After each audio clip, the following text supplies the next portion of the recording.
semestre de 2012. Para hoy la charla es Sexta Cumbre de las Américas de Cartagena. Vamos a hacer un análisis de cumbre a cargo del doctor Henry Cancelado. Y antes de eso, pues los agradecimientos institucionales a todos los docentes que nos están acompañando hoy, a nuestro decano Hernando Uribe Vargas, al coordinador de Protección Social, Pedro Rafael, a nuestro queridísimo pasante que siempre es el que nos apoya en este momento, Andrés, y en nombre mío de Turis Molina le damos la bienvenida a todos y a todas en este nuevo día.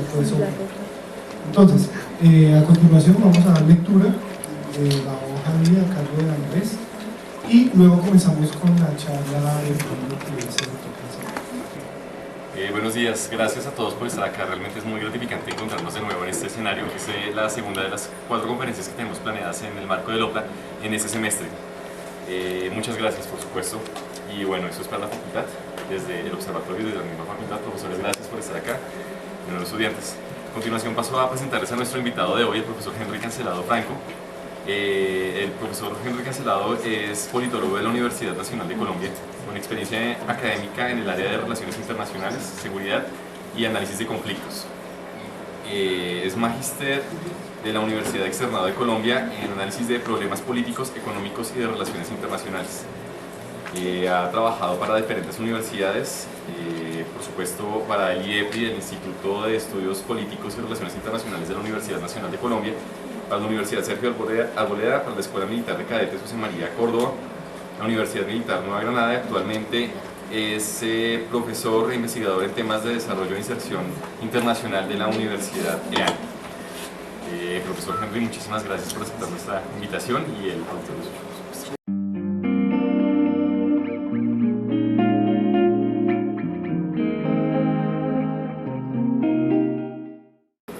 Hacer como una pequeña reflexión en torno a un tema que hoy en día es central, la agenda exterior de Colombia. La idea no es hacer tanto un análisis institucional de la cumbre en sí, un análisis en torno pues a lo que formalmente pueda ser la cumbre. Mi idea, mi objetivo en esta pequeña disertación es mostrar unos aspectos políticos esenciales en torno a lo que es la política exterior colombiana hoy en día y poder generar como esa inquietud, una inquietud que empieza a ser latente en torno a lo que es las relaciones internacionales del país. Partamos de un supuesto básico, y es que Colombia hoy en día enfrenta una doble situación que puede ser paradójica, pero a la vez es complementaria. Primero, tiene un conflicto armado que está llegando a unos escenarios que no se entienden, yo creo que ni siquiera por parte de los actores que están luchando el conflicto, ¿sí? ¿En qué sentido? En el sentido en que no se sabe a ciencia cierta qué estrategia, por ejemplo, se está empleando por parte de los grupos armados al margen de la ley, ¿sí? Pero al mismo tiempo pues sabemos que hay un cambio también en la estrategia del Estado, un nuevo plan que se llama Plan Espada de Honor y que ya pues lleva 2-3 días dando unos resultados demasiados contundentes, como si fuéramos una guerra de alta intensidad, cosa que nunca habíamos sido ni hemos sido catalogados así, perdón, jamás pues en el escenario internacional. Entonces tenemos en una semana alrededor de 50 bajas, sumando ambos lados, ¿cierto?, con operaciones de gran envergadura, lo que nos lleva pues a un escenario de conflicto que nunca habíamos encontrado en Colombia, ¿no? Nuestra guerra era una guerra tradicional, clásica, de insurgencia pequeña. Pues cuando me refiero a pequeño es que 40.000 hombres en un país de 44 millones pues no son una amenaza de todas formas grande. Bogotá siente la guerra solo cuando ponen bombas en el lugar, el resto de la guerra como tal no se siente. Los problemas urbanos son otra cosa muy distinta a las dinámicas de conflicto en Colombia. Entonces tenemos ese escenario por un lado, pero por otro lado tenemos un escenario de inserción internacional muy efectiva que está llevando a cabo este gobierno. Llevamos 2 años en un cambio de escenarios de nuestra política exterior, un cambio que ha sido bastante efectivo para algunos, un cambio que es medianamente hipócrita para otros. Aquellos que votaron buscando continuidad con las líneas anteriores pues van a encontrar que Ciertamente la política exterior de este gobierno es radicalmente diferente a la política exterior del gobierno anterior, y muchas políticas, ¿no? Por no ahondar en otros temas que no nos atañen, pero por otro lado vamos a encontrar que hay unos cambios que le han servido a Colombia ¿para qué? Para aumentar paulatinamente los escenarios de inversión, para aumentar las cantidades de inversión y para empezar a manejar un perfil muy diferente a nivel de su política internacional. Colombia ha asumido un rol de liderazgo impresionante en el continente, sobre todo. Tenemos la tercera fuerza militar más grande del continente, después de Estados Unidos y Brasil. Estamos hablando de alrededor de 500.000 de hombres en armas. Eso es un ejército pues, considerablemente grande para pues, la región, ¿no? Que son ejércitos de 100.000, 70.000 hombres, los países pequeños y los países medianos, ¿no? Por ejemplo, Ecuador está alrededor de unos 45.000 aproximadamente, entonces miren que es una cosa pequeña. Venezuela, que nos vive amenazando, pues no pasa de los 100.000. ¿Sí? Entonces por eso las amenazas del presidente Chávez no pasan de amenazas televisivas. Pues, por televisión todos somos fronteros, ¿cierto? Pero lleve eso al terreno ya, ¿no? Usted puede ordenar reenviar 21 batallones a la frontera, pero pues llegan 500 hombres, eso no es nada, ¿no? Entonces miren que hay un escenario disuasorio muy diferente para Colombia a los escenarios donde antes Colombia iba a dar explicaciones de lo que hacía como UNASUR. Ahorita son escenarios que Colombia maneja, son escenarios que se vienen a Colombia también. Tenemos la reunión de UNASUR en mayo de este año. Ya la canciller dijo desde Paraguay el sábado pasado que UNASUR va a estar presente este año aquí en Colombia. Entonces, de aquellas reuniones en Argentina, en República Dominicana, etcétera, pasamos a un escenario donde Colombia llega con unas reglas propias, con unas temáticas propias, con unos juegos propios a decir, señores, el continente está cambiando y nosotros tenemos voz y voto en estos escenarios continentales, ¿no? ¿Sí? Entonces miren cómo tenemos un giro en los últimos 4 años en estas posiciones exteriores y por supuesto esencial es este escenario de la cumbre de las Américas. ¿Por qué hoy en día, digamos, reviste tanta importancia la cumbre de las Américas para Colombia? Por varias cosas.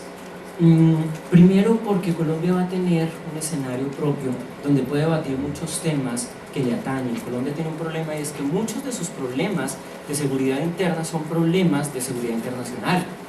Tenemos narcotráfico, derechos humanos, medio ambiente, por un lado. Pero también muchas de las posibilidades de desarrollo y de los modelos de desarrollo empleados en el mundo, pues hoy en día cruzan a Colombia. Entonces tenemos, por ejemplo, que se inicia un auge minero, un auge petrolero en Colombia. Durante muchos años nos dijeron que no éramos petroleros. Yo siempre sostengo, y lo leí alguna vez en una revista, el mejor presidente a nivel energético que ha tenido Colombia se llama Hugo Chávez, porque expulsó una cantidad de ingenieros de Venezuela que contrataron petroleras colombianas, y estos tipos sí encontraron el petróleo que no habíamos encontrado durante mucho tiempo. Lo primero que llegaron a decirle a Ecopetrol fue, señores, ustedes están explorando con máquinas de hace 30 años. Es como carajos, perdón la expresión, ¿cómo van a encontrar el petróleo? Se ajusta nuestra ingeniería petrolera y ya tenemos pues un pequeño boom del petróleo, ¿no? Positivo, negativo, digamos, eso ya es tema para otro debate, ¿okay? Pero empieza a aparecer eso, ¿no? Tenemos mineras japonesas, mineras canadienses, mineras chinas, mineras chilenas que quieren llegar, entrar al continente, entrar al país, invertir en el país, explotar nuestro oro, explotar nuestra plata, eventualmente explotar nuestro coltán. No es casual que el último paro armado se haya hecho en Chocó, un centro pues de recursos minerales tan impresionante como que hay en Chocó. Las zonas de mayor auge minero son las zonas de mayor intensidad en el conflicto, ¿no? Entonces Chocó, Cauca, Nariño, Putumayo son zonas donde se explotan commodities de este estilo, pero por otro lado pues tenemos alta presencia de los grupos armados al margen de la ley. Entonces miren cómo se nos va cruzando la agenda, conflicto con agenda internacional, ¿sí? Entonces eso solo nos pasa a nosotros, no, eso le pasa a todos los países. Hoy en día no sabemos en qué momento empieza una política exterior y en qué momento termina los escenarios de política interna. Es decir, un conflicto no se lucha hoy en día de espaldas al mundo. y creo que el que ya demostró eso directamente fue Estados Unidos con sus incursiones en Medio Oriente, las dos últimas incursiones que hace, ¿cierto?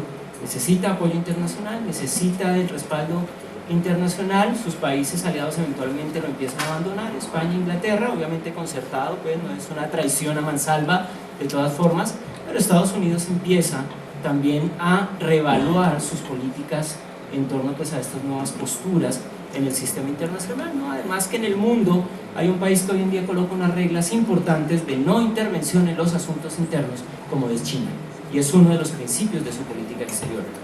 Los problemas internos de los países son problemas internos. El problema es que los problemas internos de los países afectan la inversión de todo el mundo, ¿sí? Entonces ahí vamos a tener un escenario conflictivo entre lo que es la política interna y lo que es la política exterior.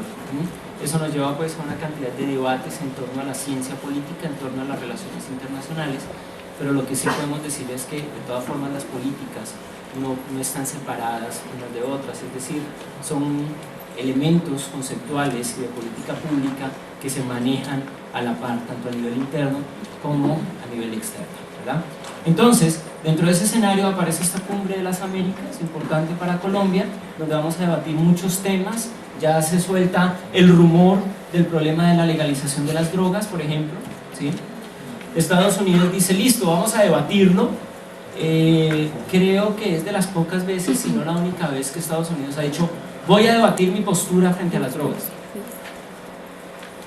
Él no ha dicho, voy a cambiar mi postura frente a las drogas. Él solo ha dicho, voy a debatir mi postura frente a las drogas. Voy a ir a hablar con el resto del continente a explicarle por qué hay que seguir manteniendo una prohibición. Mientras que tenemos otras posturas mucho más abiertas de países productores, por supuesto, que dicen, oiga, ¿qué tal si empezamos a pensar en escenarios de legalización de algunas cositas, ¿no? Entonces, por ejemplo, Bolivia dice hoja de coca, estas cosas que puedan moverse. Obvio, pues Bolivia tiene hoja de coca, Perú tiene hoja de coca, ¿sí? Y para Colombia se vuelve un tema central el tema de las drogas y sobre todo el del narcotráfico. ¿Por qué? Porque la ley de prohibición mantiene los precios altos. Mantener los precios altos indica un negocio muy bueno para cualquiera, muy rentable.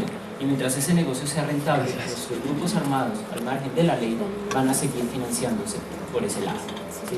Si se logra eliminar esa pata financiera que tienen, empieza a cambiar mucho el equilibrio de la guerra, ¿ok? Entonces, por ponerles un ejemplo pues, de agenda que ya vamos a ver más adelante, que tiene la Cumbre de las Américas, demostrarles cómo es que los temas que atañen a Colombia van a llegar allá, porque es que de todas formas Colombia sigue siendo un actor conflictivo dentro del continente, como lo era en los años 90, pero hay una diferencia muy grande en la posición exterior hoy de Colombia.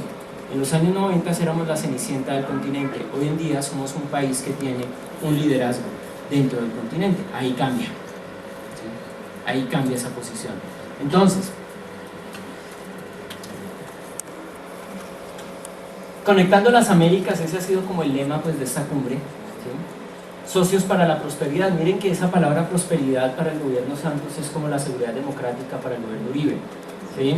Y en efecto hay dos énfasis muy diferentes. No es que se elimine el énfasis militar o el énfasis económico en uno o en otro de los gobiernos, sino que simplemente se cambia la ecuación sobre cuál se le va a dar más fuerza. El gobierno Santos ciertamente, por lo que ya demostraba en estos dos años, ya me adelanté a la reelección, en estos 2 años, tiene esencialmente un énfasis económico. Lo que busca son procesos de inserción internacional vía economía, y lo que asume el gobierno Santos es, si nos llega muy buena economía vamos a tener muy buen desarrollo, y si tenemos muy buen desarrollo le quitamos toda la justificación social a una cantidad de grupos que argumentan socialmente que la desigualdad es una justificación para la guerra en Colombia. Eso es más o menos lo que se piensa por un lado. Entonces la prosperidad se vuelve el eje articulador y Colombia le da ese tinte a esta cumbre. Todo el continente es socio para la prosperidad. ¿De quién? De todo el continente. ¿Sí? Es un concepto cercano a los planes del gobierno colombiano en torno a la prosperidad. Va muy amarrado a nuestras locomotoras del desarrollo, que están en el Plan Nacional pues, de Desarrollo de todo el gobierno Santos, ¿sí? Esencialmente pues amarrado a temas de comercio, temas económicos, como les digo, y de ahí se deriva la ayuda pues al resto de temas como es la seguridad. Pero más adelante vamos a ver esa agenda. Estos son los ejes temáticos de la cumbre: integración física de las Américas, reducción de la pobreza e inequidades, desastres naturales, acceso y utilización de las tecnologías y seguridad. Ya vamos a mirar cada uno. Frente a integración de las Américas, uno de los grandes problemas, no solo de Colombia, sino de muchos países en América Latina, es el desarrollo en infraestructura. Somos países que durante mucho tiempo nos asumimos dentro de escenarios rurales de desarrollo. Es decir, si el mercado llegaba desde la vereda al pueblo los domingos, estaba bien, el país iba bien, porque hay comida, porque hay economía, pero eran pequeñas economías poblacionales, estacionarias, ¿cierto?, que no daban mucho más allá, ¿no? Entonces, por ejemplo, mientras Taiwán durante los años 80 hacía autopistas, en los 90 hizo un tren de gran velocidad para su desarrollo, nosotros hicimos una serie de 300 torres para montar pequeños telesféricos entre Manizales y Mariquita, que hoy todavía quedan. Se llama el cable, ¿cierto? Quienes sean de Manizales o han ido a Manizales saben lo que les estoy hablando del cable, ¿sí? Por ahí se movía nuestra economía, por tarabitas, y por ahí se movió nuestra economía durante mucho tiempo, porque no había desarrollo de infraestructura. ¿Y eso pasa solo en Colombia? No, pasó en Ecuador. A Ecuador le sirvió mucho los escenarios de desarrollo y de inserción de ciudades como Guayaquil, que al ser puerto libre pues entra a una economía internacional con mucha fuerza. Le pasó a Perú. Sin embargo, pues Perú ya nos pasó. Ayer la alcaldesa de Lima ya dijo: señores, hay metro en 4 años en Lima. Nosotros todavía estamos debatiendo si bicicleta, Transmilenio, taxi, carro, metro. Ciertamente días como el de hoy nos dicen la bicicleta no es la opción para Bogotá, ¿sí? Definitivamente no lo es. Lima ya va a ser el metro. Chile pues ciertamente es un país que despegó con mucha fuerza en el escenario del desarrollo interamericano, pero pues son desarrollos recientes. Es decir, cuando digo reciente estoy hablando de 20, 25 años. Soy muy reciente para analizar un fenómeno de desarrollo de infraestructura. Si nosotros empezamos hoy en día con planes de infraestructura fuertes, con los megaproyectos de los que habla el gobierno Santos, a 10 años estaremos viendo los resultados. ¿Cuál es el problema? Que nos está llegando ya todo el mundo y no tenemos cómo responder. Quienes sean del Valle del Cauca o hayan ido al Valle del Cauca saben que Colombia llega hasta una glorieta pequeña, donde hacia arriba se va un pueblo que se llama Lobo Guerrero, hacia el otro lado se va hacia Buga, hacia abajo se va para Cali y hacia el otro lado se va hacia Buenaventura. Hasta ahí llega la doble calzada. Hasta ahí llega una carretera, que es la carretera Panorama también, que conecta hasta Cali, porque de esa glorieta a Buenaventura, nuestra puerta de entrada al Asia Pacífico, es una carreterita de 2 carriles entre las montañas. Y son territorios que no están asegurados, son territorios que estuvieron durante mucho tiempo en manos del ELN, pasan a las FARC, pasan al bloque Calima de las autodefensas y vuelven a las milicias de las FARC, ¿sí? El puerto de Buenaventura está básicamente controlado a nivel social por milicias de las FARC. ¿Qué funciona? El puerto, o sea, la sección portuaria y un poquito la carretera, ¿sí?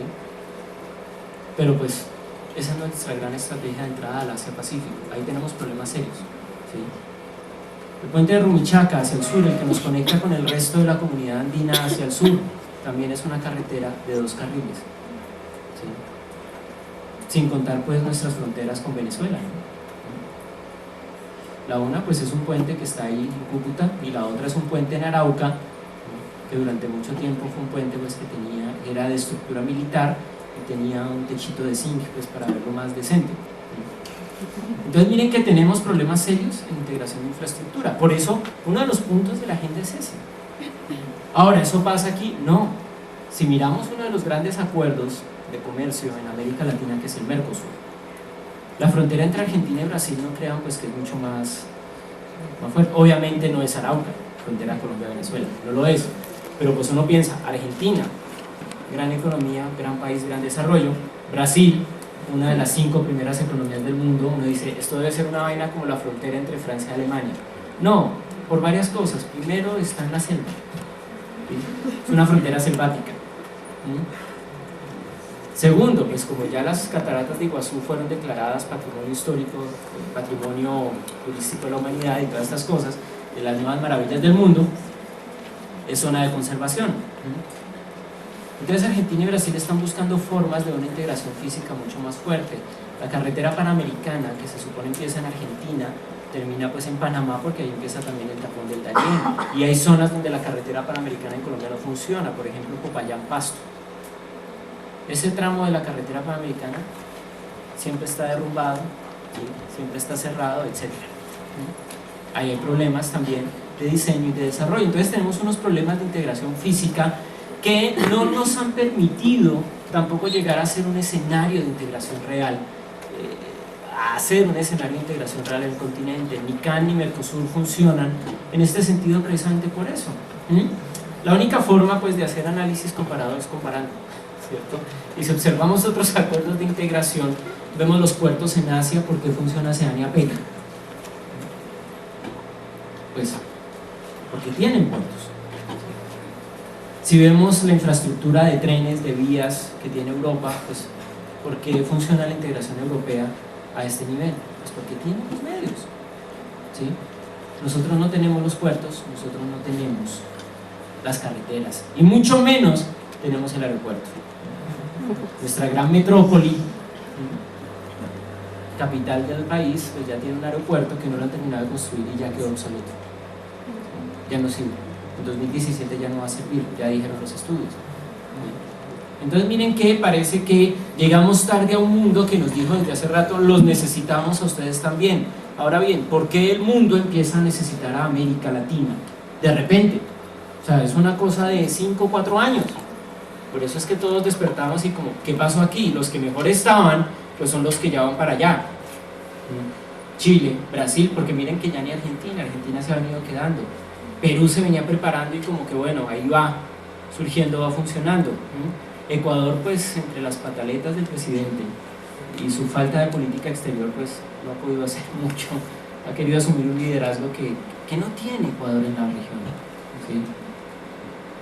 Entonces tenemos unos cuantos países que logran brincar a ese escenario internacional y se empiezan a mover en ese escenario internacional, y tenemos otros países que no han podido y que en el futuro próximo no van a poder. Bolivia, toda Centroamérica es un caso dramático. Si me permiten la expresión y sin caer en términos peyorativos, pero Centroamérica tiene un proceso de africanización dentro del continente. Centroamérica y algunas zonas del Caribe son lo más cercano que tenemos a África. Hoy en día, no les estoy hablando de hace 5 años, no les estoy hablando de hace 10 años. Hoy en día, problemas de violencia, problemas de ilegitimidad del Estado, ¿cierto? Hace 3 años fue el golpe de Estado en Honduras, ¿sí? Escenarios pues que no se vivían desde hace... pues que América Latina no esperaba repetir en un futuro cercano, ¿cierto? Superamos la época de las dictaduras, establecemos estados democráticos, etc. Y ¡brum! Golpe de Estado a principios del siglo XXI, ¿sí? Complicado, complejo esa situación de Centroamérica. Y hay unos países que estamos en el término medio, entre esos estamos Colombia, donde algunos en el mundo dicen Colombia es un estado fallido, y otros dicen no, Colombia puede surgir. Hay una organización que se llama Foundation for Peace, en noviembre del año pasado dijo Colombia es un estado fallido. Dramática la afirmación, porque entonces estamos en una especie de época tipo Robin Hood en Inglaterra, donde tenemos una cantidad de personajes disputándose el poder porque no hay un rey que organice el reino, ¿sí? En eso es lo que estaríamos. Ahora, cuando uno observa la microguerra, es decir, la guerra en el terreno, pareciera que es así. Cuando uno observa la macroguerra y la política exterior, pues uno dice, no, hay un Estado, y un Estado que se mueve, un Estado organizado, un Estado institucional, un Estado que si hay una masacre como la que hubo el fin de semana contra estos soldados que mataron con tiros de gracia en la cabeza, va y denuncia a la Unión Europea y mueve todo un aparato diplomático oficial del Estado para tratar de contrarrestar pues estas acciones, al menos en el terreno político. Entonces ahí uno dice, hay un Estado. Otros dicen, no señores, no hay Estado, porque es que mire que su Estado está sumido en unos procesos de corrupción, de deslegitimación y de conflicto que hacen que el Estado no pueda gobernar. Creo que si tomamos una biopsia pequeña y el ejemplo es Bogotá, podemos ver claramente a qué se refieren con esa percepción, ¿sí? Bogotá no tuvo gobierno, Bogotá no tuvo proyección, Bogotá no tuvo políticas. En muchos escenarios, cuando uno observa, simplemente irse por América Latina, cuando uno observa el desarrollo de ciudades como Buenos Aires, Santiago de Chile, pues uno dice, pareciera que a Bogotá entre el año 48 y el 2012 pues no le han hecho mucho, la dejaron al garete, como dijo un famoso expresidente de Colombia, la abandonaron, no hay infraestructura, no hay desarrollo, no hay perspectiva de infraestructura ni de desarrollo, ¿sí ven? Y eso se necesita hoy en día para poder llegar a todos los escenarios del sistema internacional.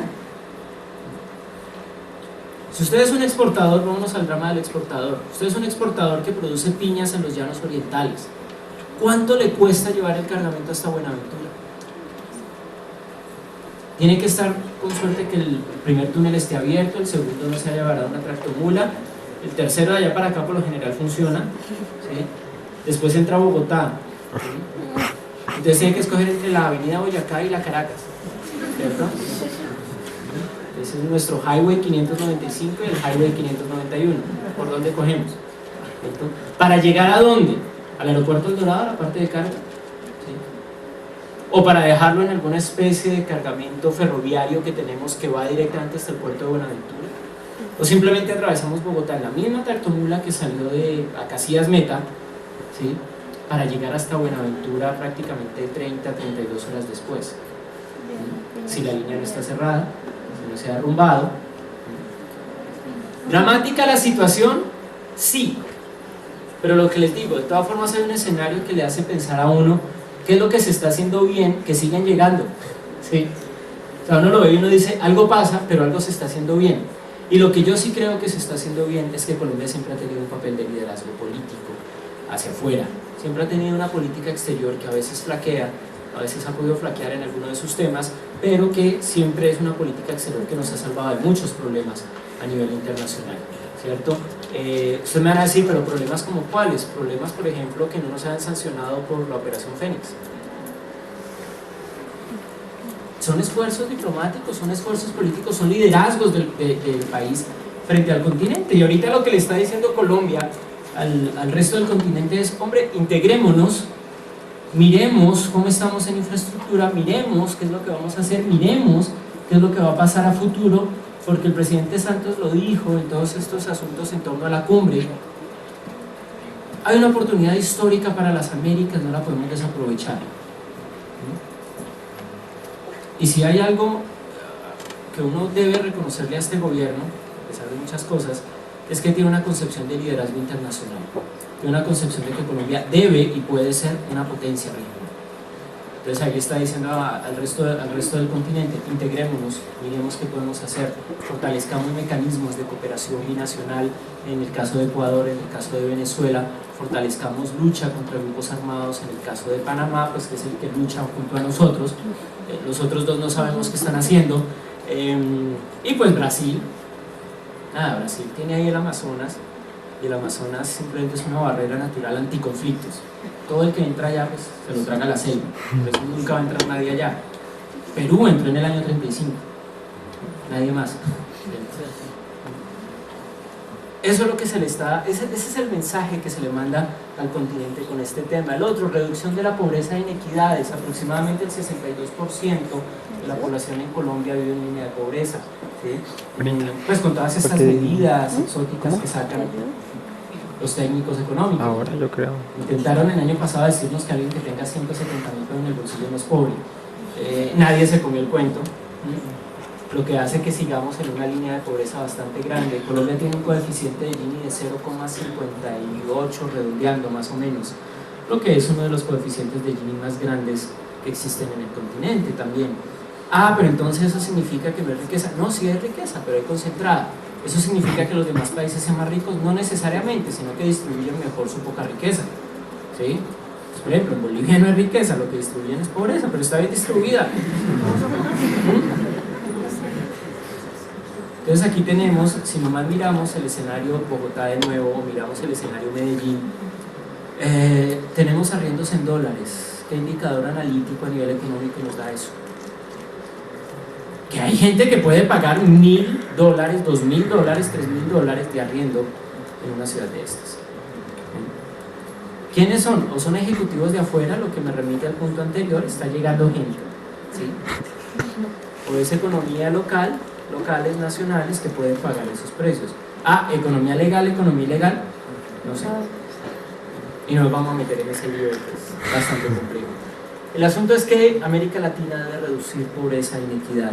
El Salvador, Honduras, Nicaragua son ahorita de los países más pobres que existen a nivel internacional, lo mismo Guatemala, ¿sí? Tenemos un escenario de inequidad bastante profundo, donde tenemos gente como Carlos Slim, mexicano, latinoamericano, que son el hombre más rico del mundo, ¿sí? Pero tenemos pues gente que no gana ni siquiera un salario mínimo de $1, $1.50 al día en América Latina, ¿sí? A eso es a lo que se refiere con esto. ¿Cómo cerrar la brecha? ¿Cómo lograr los escenarios de redistribución de la riqueza? Y eso hay que tenerlo claro. El problema en América Latina no es un problema de creación de riqueza, la riqueza la hay. El problema en América Latina es un escenario de distribución de esa misma riqueza. Colombia tiene la riqueza. Se estima que más o menos en el último año, 2 años del anterior gobierno, en Colombia el costo por corrupción fue de 4 billones de pesos, según publicó la revista Semana en algún momento. 4 billones de pesos, o sea, 4 millones de millones. No es el billón gringo, ¿no? Que son miles de millones, no. 4 billones nuestros, billones de millones, que se robaron en un tiempo relativamente corto, y sin embargo el país medianamente sigue funcionando. Entonces miren que podemos soportar pérdidas de ese nivel y seguir funcionando. Entonces hay riqueza, hay que distribuirla, porque aquí hay que tener en claro algo que a veces no se entiende en términos de la opinión pública. Riqueza no significa distribución de la misma automáticamente. Tenemos la quinta economía del mundo, sigue peleando contra su pobreza en las favelas, ¿cierto? La segunda economía del mundo tiene escenarios de esclavitud y de pobreza profunda a nivel rural, China. Entonces miren que riqueza no significa distribución, riqueza significa que hay plata. Entonces, si aquí, no sé, el profesor Douglas tiene dinero, el resto no lo tenemos en este salón y vienen a hacernos la estadística, sacar la ecuación de si somos un salón rico o no lo somos, pues vamos a hacer un salón rico. El asunto es cómo estamos distribuyendo esa riqueza, ¿cierto? Porque alguien la dejó concentrada. Usualmente en Colombia se cree pues que si nos dicen que aumentó la inversión, que hay más dinero, que hay más riqueza, pues ya vamos a salir a pavimentar las calles de oro. No, porque hay una cantidad de escenarios previos que hay que empezar a solucionar en el país, y no solo en el país, pues en todas las Américas tenemos que empezar a solucionar estos escenarios. Perú tiene un indicador de pobreza bastante grande, en Bolivia, como ustedes ya mismos lo decían por ahí ahorita, pues todos son pobres. Brasil tiene un índice de concentración un poco menor al de Colombia, pero igualmente alto. Tenemos el problema de las favelas, la violencia, el narcotráfico, la delincuencia común en grandes ciudades como Sao Paulo, Río de Janeiro, sin contar los nuevos problemas sociales que empiezan a aparecer en países como Argentina. Debido a la pobreza de países como Bolivia, Perú, ha habido una migración, un desplazamiento migratorio en América Latina hacia Chile y hacia Argentina. Entonces lo que se tiene en ciudades como Buenos Aires o Santiago son guetos de migrantes peruanos, y las bandas delincuenciales son peruanas, por ejemplo, ¿sí?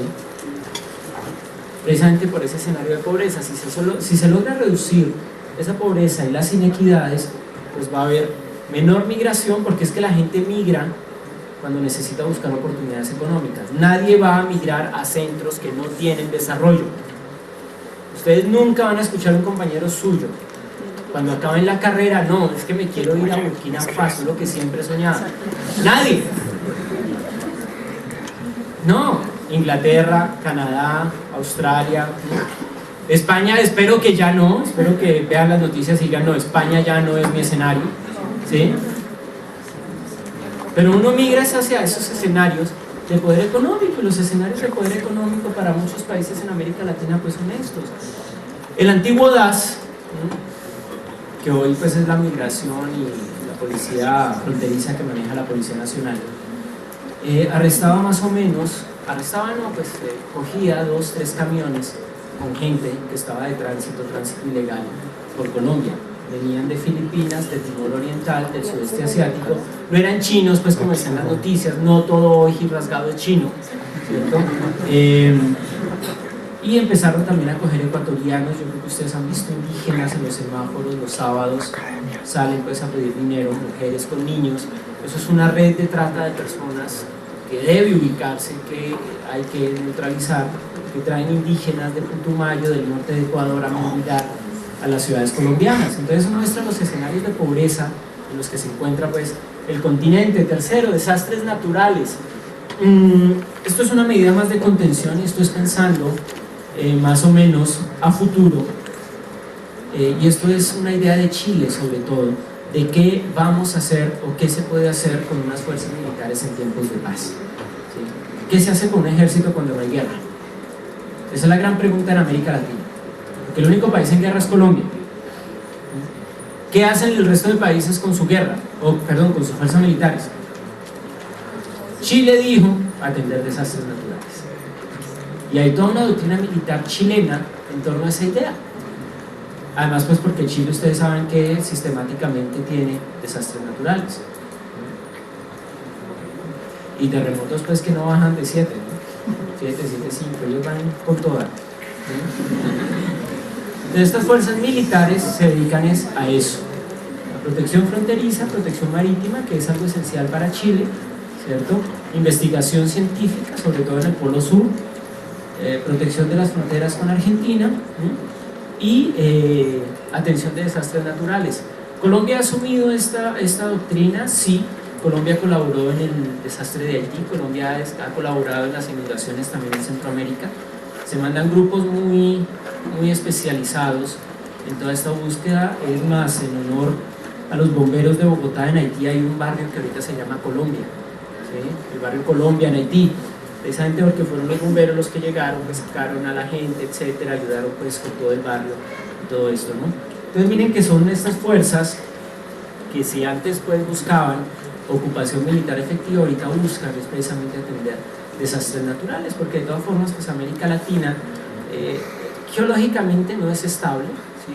Ya se sabe, por un lado, y por el otro lado pues tenemos una forma de desarrollo que no fue óptima, ¿cierto? Una forma también de poblamiento que no fue óptima y que eventualmente nos va a traer desastres naturales de manera sistemática. Acceso y utilización de las tecnologías. Colombia es uno de los países que más desarrollo tecnológico en nivel de conexión de internet tiene. Y ahorita hay un proyecto pues, de llevar el internet a todos los municipios de Colombia. Donde eso se logre, seríamos el primer país de América Latina en tener una cobertura de internet 100%. Eso ha servido para muchas cosas.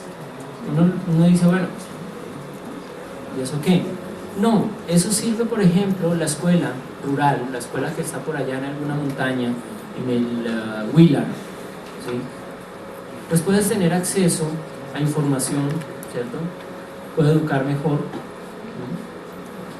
Porque pues aquí voy a decir algo terrible, pero ciertamente es mucho mejor la información que puede conseguir un estudiante de un sitio, de alguna universidad, de alguna base de datos, etcétera, que lo que el profesor que no se ha capacitado en 20 años, porque tampoco ha recibido la capacitación apropiada, pueda darle a nivel de primaria o secundaria. Entonces miren que son unas falencias que se van cubriendo con otras cosas, ¿sí? Y entonces por eso Colombia es uno de los abanderados de la educación virtual. Primero porque es una inversión tecnológica inicial y ya después no nos cuesta tanto, ¿sí? Por un lado, y por otro lado es porque Colombia sí ha asumido un escenario de desarrollo dentro de lo que son las tecnologías, tanto pues que nuestro Ministerio de Comunicaciones ahora es el de las TICs, ¿cierto? Entonces miren que Colombia tiene esa conciencia a nivel de tecnologías de la información. También lo que les digo para tratar de suplir algunas falencias estructurales, sobre todo a nivel de sistemas educativos, oportunidades e igualdad. Colombia siempre ha tenido esto. Cuando estaba la televisión educativa, años 70, 80, pues se hacían todos estos programas Camina, que eran programas de educación a población rural. Ahorita la idea es llegar pues también con desarrollo virtual. Además que la virtualidad, pues en Internet permite una interacción mucho mayor que simplemente lo que era el radio o la televisión con los programas Camina. Aparte de eso, pues se descubre que en el continente tenemos países que no tienen una conexión apropiada, como Bolivia, por ejemplo. Bolivia es un caso dramático en esto. Brasil tiene sus principales zonas cubiertas, pero lo que les digo, pues la selva amazónica impide algunas cosas y pues no se puede hacer, y mi posición personal es que tampoco se debe hacer en torno a la selva, para eso hay una zona urbana. Argentina tiene una conexión relativamente buena, no es tan grande como la de Colombia de todas formas, ¿sí? Colombia es uno de los países que más conexión tiene en ese sentido. Por eso no es casual que el presidente Santos hace 8 días, 10 días haya hecho la primera cumbre presidencial virtual por Skype. Y lo que dice Santos es, señores, es que esto nos ahorra primero costos, que llevar una delegación, vale, una delegación presidencial de un país de estos es bastante grande, ¿sí? Una de las últimas, pues la delegación que se llevó el alcalde Petro a Francia fue de 200 personas, por ejemplo, ¿sí? Entonces una delegación se mueve, es bastante grande. Por Skype, pues es simplemente llamar a todo el mundo a la casa de Nariño, nos vemos acá y vamos a hablar con el presidente de Ecuador, de Perú, de Brasil, etc. Entonces el presidente Santos hace una cumbre presidencial virtual por Skype. Eso nos ahorra costos también. Obviamente apuntándole a demostrar la importancia también de todo este escenario de la virtualidad en la política y sobre todo en la política internacional. Y lo último, seguridad, puse entre paréntesis policivo, porque dentro de lo que se percibe en los documentos oficiales de la cumbre, en su sitio en internet, por ejemplo, lo que se está pensando es en amenazas de tipo policivo, es decir, seguridad interna, no a nivel de defensa, porque es que no hay hoy en día en América Latina una amenaza estratégica estructural a los estados de América Latina. Es decir, no hay una amenaza ni de un país vecino ni de un grupo interno que pueda llegar y decir me tomé el poder y cambié el régimen, ¿sí? Al menos así lo determinaron pues la gente que hizo estos temas de agenda. Ustedes me van a decir, ¿y las FARC? Cada vez es menos probable que ustedes vean a Timochenko entrar por un tanque de guerra a la casa de Nariño como si fuera el golpe de Estado chileno en 1972, ¿sí? Eso es cada vez improbable, cada vez mucho más improbable. Ustedes me pueden decir, y los carteles de la mafia no son amenazas estratégicas, eso hay que diferenciarlo. Una cosa es la amenaza estratégica que puede sufrir el Estado y otra cosa es la amenaza policiva de seguridad, ¿sí? Listo, el cartel de los Zetas ganó y se eligió, y entonces pasaron a llamarse Estados Unidos Narcotraficantes Mexicanos. Un país de esos, ¿qué país lo va a reconocer? Bueno, aparte de Venezuela. Venezuela reconoce todo. La política exterior de Venezuela es oponerse a los gringos. ¡Ninguno! Miren que políticamente el proyecto narcotraficante no tiene opción nunca. A nivel político no tiene opción. O sea, el negocio narco, ¿cierto? Me preocupa que esta parte quede grabada. El negocio narco es llegar, estar en el negocio durante unos años y retirarse. Los que mantienen terminan muertos, presos o desaparecidos, incluso por vendetas entre ellos mismos, ¿cierto? Permanecer en el negocio no es un buen negocio. O negociar, decir yo sapeo a todos estos y ustedes me dan casa en Port Washington al norte de Nueva York. Listo, entonces véngase para acá y usted sapió a todos los narcotraficantes que conocía. El presidente Santos decía una frase muy cierta en una de las últimas capturas de Grandes Cabecillas, fue dense cuenta que ninguno de estos termina bien, y tiene toda la razón. El narcotráfico como proyecto político no existe, no es viable, no es una amenaza estratégica al Estado. Otra cosa es el manejo de la economía legal que produce, a eso sí hay que ponerle atención. Pero pues para eso no tenemos que armar un gran ejército de 1 millón de personas con aviones de última generación, etcétera, sino que hay que manejarlo de otra forma. ¿Cuál?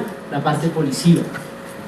Grandes aparatos de inteligencia policial con impacto sobre sus operaciones ilegales económicas, allanamientos, etcétera, ¿cierto? Esa es una de las maneras que está pensando hoy en día las Américas que se puede tratar eso.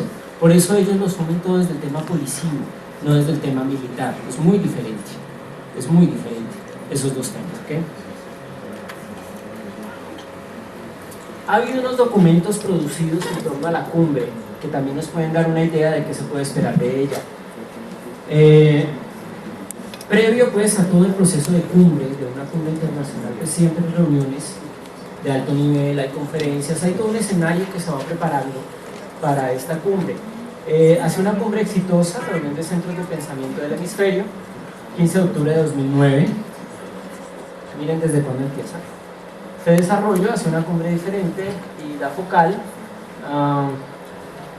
hacia una reunión exitosa explorando el uso de las encuestas de opinión pública, ¿sí? Reunión de centros de pensamiento del hemisferio occidental, la POC. ¿Cuál es el problema o qué problema a los ciudadanos de las Américas? La de marzo de 2011, reunión del hemisferio occidental, de los tanques de pensamiento del hemisferio occidental en apoyo a la reunión o a la cumbre de las Américas, y la última que se ha tenido, que fue este año, contribución de los socios institucionales del grupo de trabajo. Temas propuestos para la sexta reunión: migración y desarrollo, formalización y protección del empleo, agenda digital para las Américas, sociedades más competitivas, conectando e integrando las Américas. Entonces miren que todos estos documentos y reuniones que se hacen, que se han hecho durante 2 años ya largos, han apuntado precisamente a esos 6 punticos que yo les anuncié antes.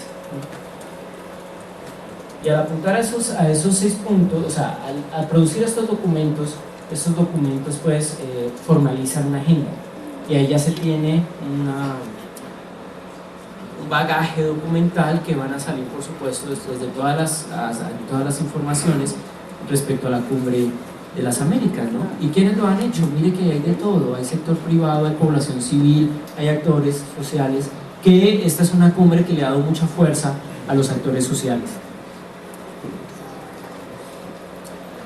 Esto es sumado a la página de la cumbre. La participación de los actores en la etapa preparatoria es esencial, ya que sus recomendaciones y aportes contribuirán a la negociación de los mandatos de la cumbre, así como a su posterior implementación.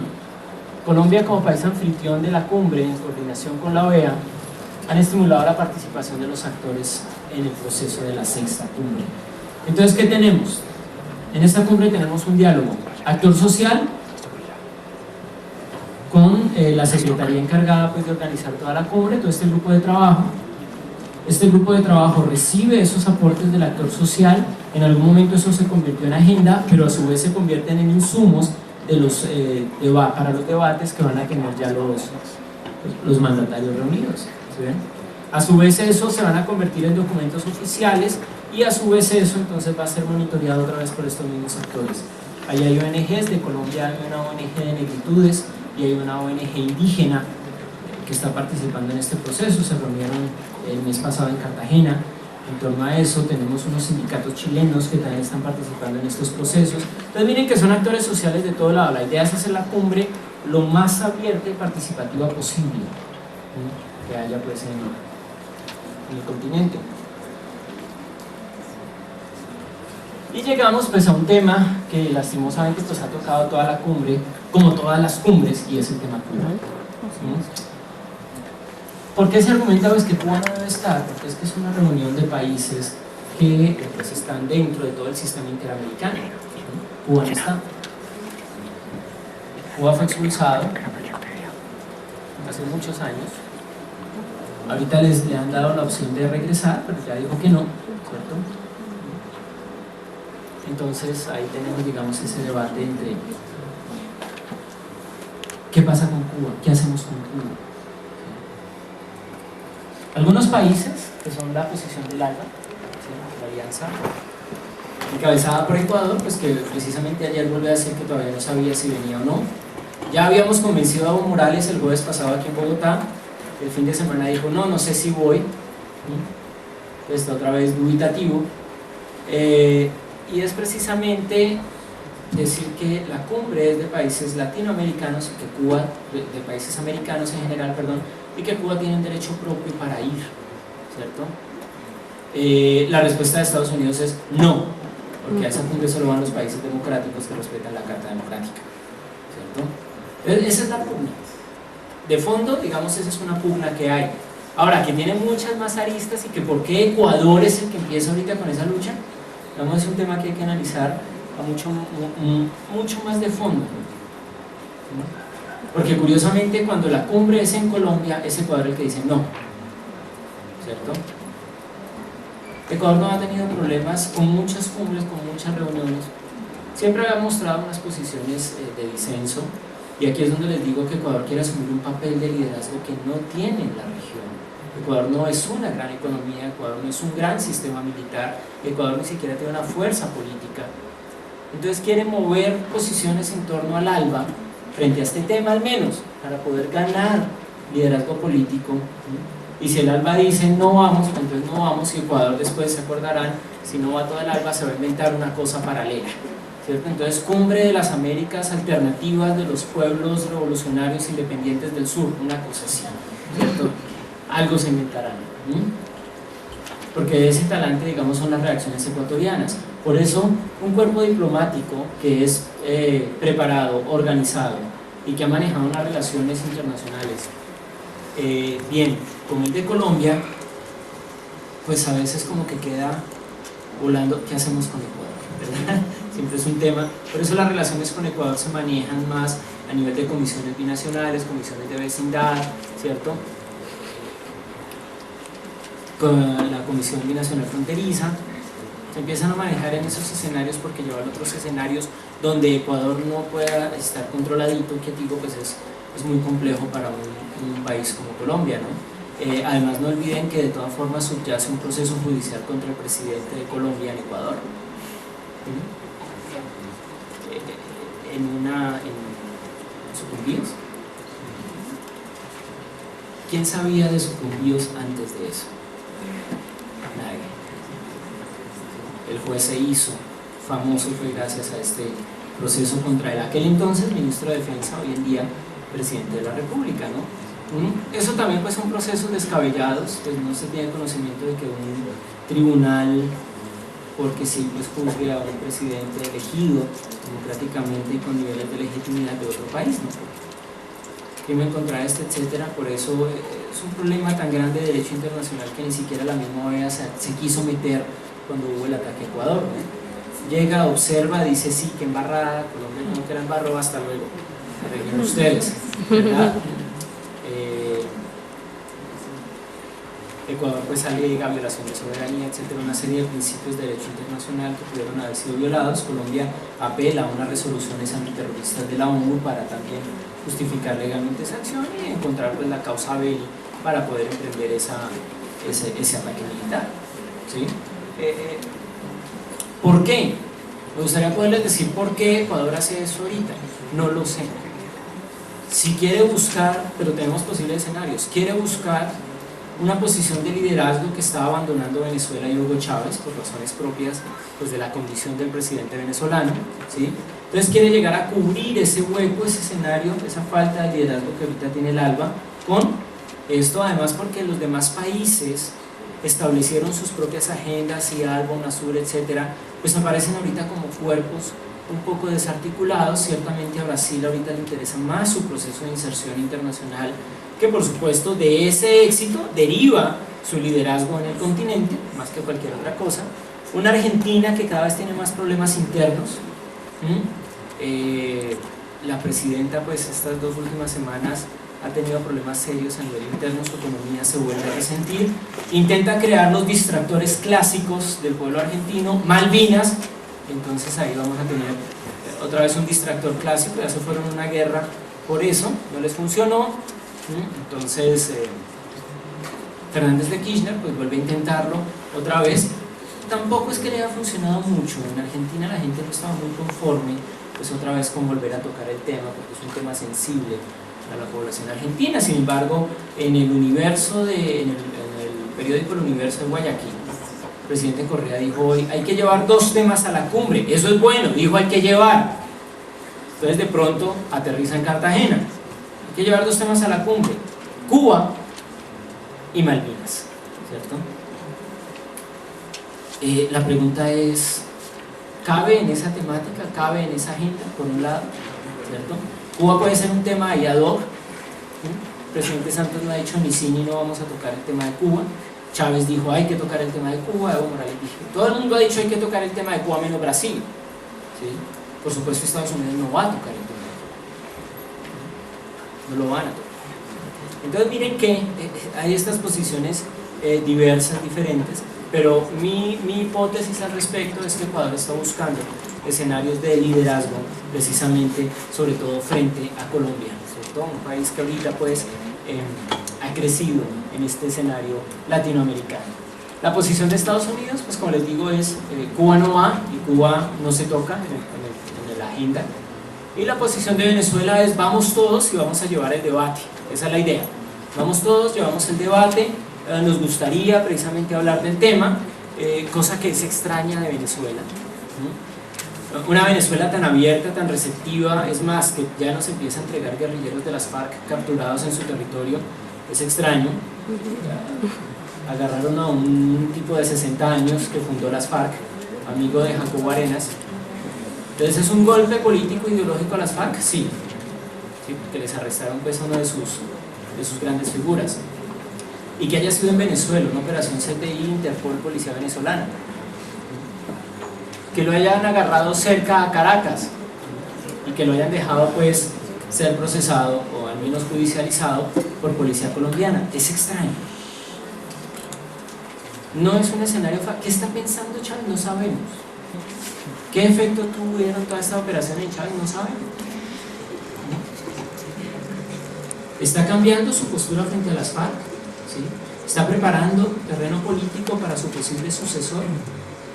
¿Se está dando cuenta que la oposición le está quitando capacidad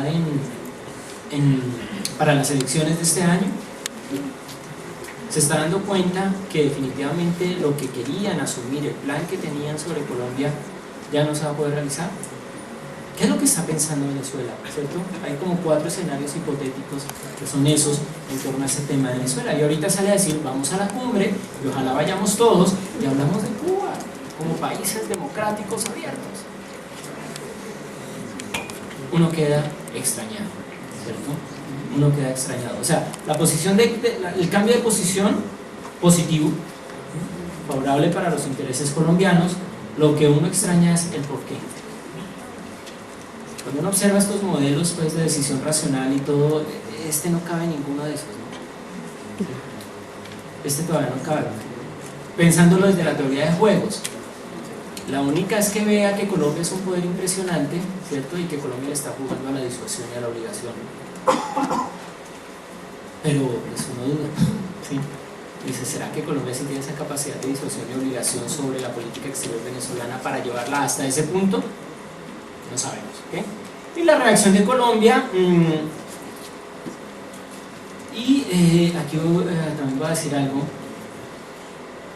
y es que Santos ha resultado ser un presidente demasiado astuto, ¿sí? Si Uribe caía parado, ni siquiera se cae,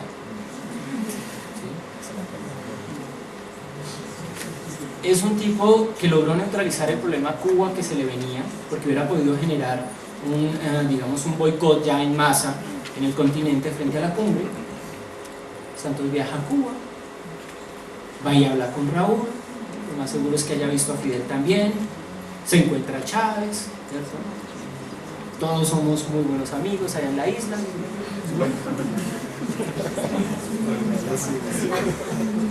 Lo hace perfecto. Para los intereses de Colombia, si me preguntan a mí, lo hace perfecto, ¿sí? O sea, un país no puede ir simplemente disparándole a todo el que le cae mal o al que considere su enemigo, que es lo que quisiera pues el colombiano de calle, ¿no?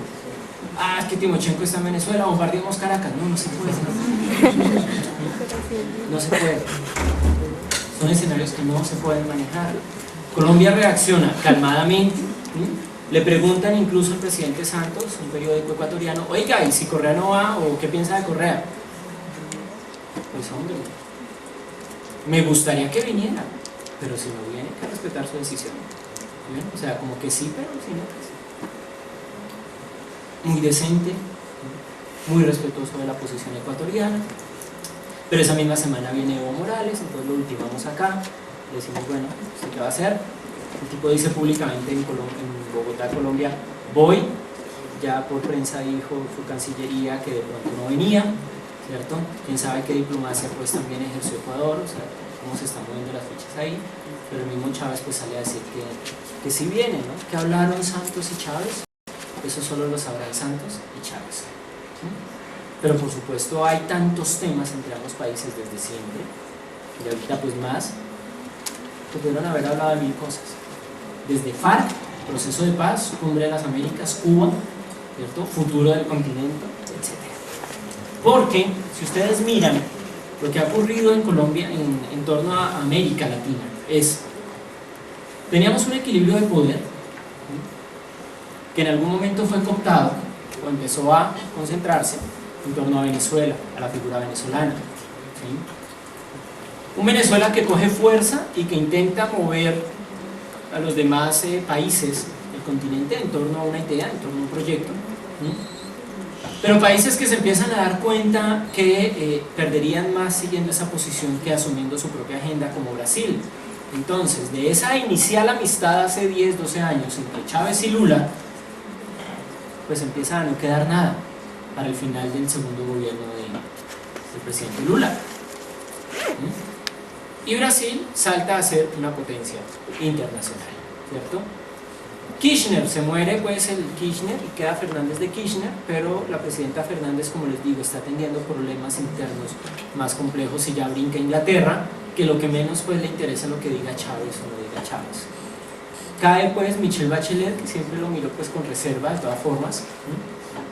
Y se cambia por un gobierno como el de Piñera.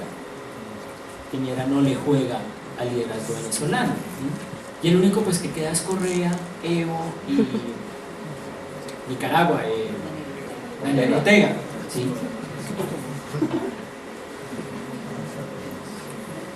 Con esos países aliados, ¿usted qué deje de poder hacer? No, en serio, o sea, piénsenlo desde la teoría realista de las relaciones internacionales, ¿sí? Ahí hay un poder que se les perdió, ¿sí? Y encima de eso, aparte de todo, Chávez enfermo. Entonces, la alternativa bolivariana para las Américas empezó a desdibujarse ideológica y en el terreno práctico. Ideológicamente y en el terreno práctico empezó a desdibujarse esta alternativa. Por otro lado, Colombia logra neutralizar estructuras militares que la tenían golpeada, lograr la criminalización precisamente de estos grupos, aumentar su desarrollo económico, proyectarse al mundo, ¿sí? Y lograr atraer miradas del mundo en torno a su economía, etcétera, ¿cierto? Miren que la posición, por ejemplo, de TLC entre el presidente Uribe y el presidente Santos es radicalmente diferente. Uribe es TLC con Estados Unidos y no queremos nada más en la vida. Santos dice, si nos lo quieren dar bien y vamos a hacer todos los esfuerzos, si no, ya tengo Suiza, Canadá, estoy organizando Japón, ¿cierto? China me está dando plata, pues no nos da tanta como le da Venezuela. Se estima que la inversión de China en América Latina para este año es más o menos de 75.000 millones de dólares, de los cuales 35.000 van para Venezuela. Obviamente, porque Venezuela se aparta de una agenda estadounidense, pues a China le conviene también mantener neutralizado, ¿no? Para nosotros van un poquito menos, van como 7.000, 8.000. Sin embargo, China planteó un proyecto interesantísimo de descontaminación del río Magdalena. Les dijo, vale 12.000 millones de dólares, yo pongo el 70-80%, ustedes ponen el resto. Por supuesto, para tener derechos de navegación también sobre el río, ¿no? Eso sí, no lo olviden, pues eso. El sistema internacional no se da puntada sin leal, ¿no? Nadie lo hace filantrópicamente porque le parezca que quiere ayudar. De todas formas hay unos réditos en torno a cada acción internacional que se haga, ¿no? Entonces miren que Colombia ha logrado neutralizar el escenario, ha logrado ganar liderazgo y se ha podido enfrentar a unos desafíos que hasta hace 5 o 6 años parecían terribles, ¿no? Ya cuando el presidente Uribe le dijo a Chávez, vámonos a la calle a darnos golpes, yo dije, llegamos al punto más bajo de nuestra política exterior en 200 años. Si ya el único argumento presidencial que tenemos es, sea varón y vamos a la calle. ¡Graves! Un país que tradicionalmente tiene una diplomacia de altísimo nivel como Colombia y que ha sabido manejar Si ustedes miran, muchos de los principales acuerdos diplomáticos que hay en las Américas se firman en Colombia, se han firmado en Colombia. Colombia tiene una tradición diplomática fuerte y respetada en el continente. ¿Sí? Pero ya pues cuando salimos con esas, pues Santos logra cambiar esa situación para bien o para mal, pues ya cada uno hace su propio análisis, pero logra cambiar la situación y ahorita tenemos un continente al que nosotros más o menos le decimos algunas cosas y ya no nos juzgan como ocurrió en República Dominicana, como ocurrió en Argentina. Esas son las palabras del presidente Santos en torno a esta cumbre. Esta es la década de las Américas, lo que les decía hace un rato. Nos encontramos frente a una oportunidad de oro para que a través de la cooperación solidaria podamos llevarles a nuestros pueblos la prosperidad social y económica. Como ya lo he mencionado en varias oportunidades, cada país por sí solo es una fortaleza, pero juntos somos un poderío. Miren que ahí asume ideas bolivaristas, no digamos bolivarianas, que eso ya tiene otra concepción, pero asume ideas bolivaristas. De todas formas, el espíritu de este primer párrafo es muy Carta de Jamaica, no se aleja de esa idea. La sexta cumbre de las Américas se convertirá en un escenario ideal para proyectarnos como un todo ante el resto del mundo, enviando un mensaje de unidad de oportunidades a la comunidad internacional. Para los colombianos es un honor ser los anfitriones de la sexta cumbre de las Américas. Y es una oportunidad histórica para Colombia tener cumbre de las Américas y UNASUR en menos de 6 meses, celebrándose en el país. Eso demuestra que Colombia empieza a ser un escenario también de debate internacional esencial dentro del continente, con problemas y todo, pero vuelvo y lo digo, algo debemos estar haciendo bien. ¿Qué entonces estamos haciendo bien? Primero, diplomacia de alto nivel. Eso sí no se puede negar. La diplomacia que ha manejado Colombia tradicionalmente, pero digamos en algunos gobiernos con mucha más fuerza que en otros, hace que Colombia se mueva a nivel internacional. Segundo, proyección de futuro. O sea, Colombia por primera vez está pensando como una potencia. Cosa que es curiosa, pues, porque tenemos una autoestima social bastante baja. ¿Sí? Entonces, no, ya no estamos empezando a pensar como potencia. Eso es esencial para la supervivencia de todo este vuelvo a morir. ¿Sí? Vuelvo al realismo clásico. Un país sin poder, ¿qué hace en el sistema internacional? El ridículo. No hace absolutamente nada. Colombia se empieza a asumir como potencia y lo primero que Colombia hace es echar un cuento, creérselo ella misma para que los demás se lo crean. ¿Sí? Y de repente se lo empiezan a creer. Entonces, ¿qué tenemos? Receptividad a ese discurso. ¿Sí? ¿Receptividad en dónde? En otros países que saben que hace 30, 35, 40 años eran como nosotros y que pudieron llegar. ¿Quiénes? Asia. ¿Sí? Por eso los asiáticos ahorita tienen fe en el continente, que dicen América Latina es como nosotros hace un tiempo. Hay que meter la plata allá, hay que mover a América Latina, ¿cierto? Porque América Latina se nos constituye en el eje, ¿cierto? En las bases, en las aristas para establecer un nuevo sistema de poderes en el sistema internacional. Eso es una ventaja. Y más ahorita que el mundo, pues, que había manejado el sistema internacional se está quebrando.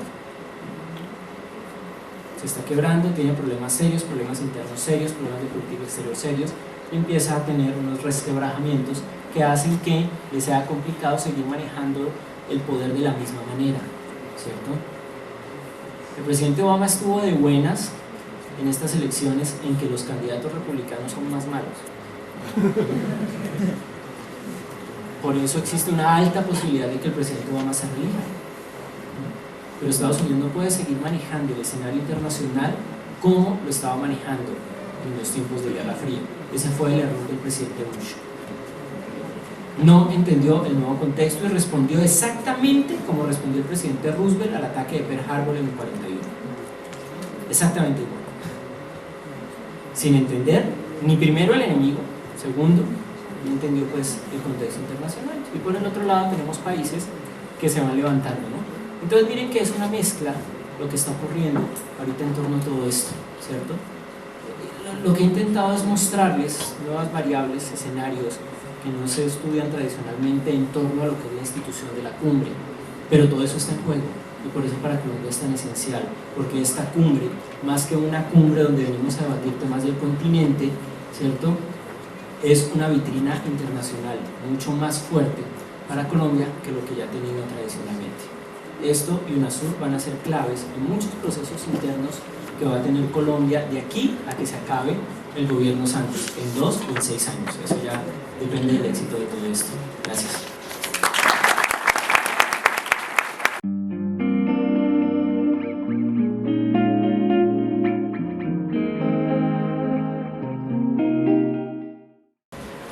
Profesor Henry, muchas gracias por supuesto por su explicación desde un diálogo entre la comprensión teórica y la aplicación efectiva de las relaciones internacionales en torno a este escenario que es la crisis, la crisis por supuesto, y cómo desde la cumbre se puede plantear una respuesta a ese escenario mundial de crisis. Lo que voy a hacer en este momento es solo algunos comentarios desde la perspectiva de un estudiante de Relaciones Internacionales, claro, de último semestre de la Universidad de San Buenaventura, comentando un poco lo que ha comentado el profesor Henry Cancelado y algunas cuestiones, algunos cuestionamientos que se pueden hacer para dar paso a algunas preguntas que ustedes pueden tener. En primer lugar decir, y como lo dijo el profesor con insistencia, desde la perspectiva del gobierno Santos, que estamos en un escenario de crisis y que es una crisis que de alguna manera tiene que ser aprovechada por la región. Hay que decir que hay que proyectar al hemisferio en ese escenario de crisis. ¿Qué hay que decir? Porque es una sexta, porque efectivamente se han dado otros escenarios de cumbres.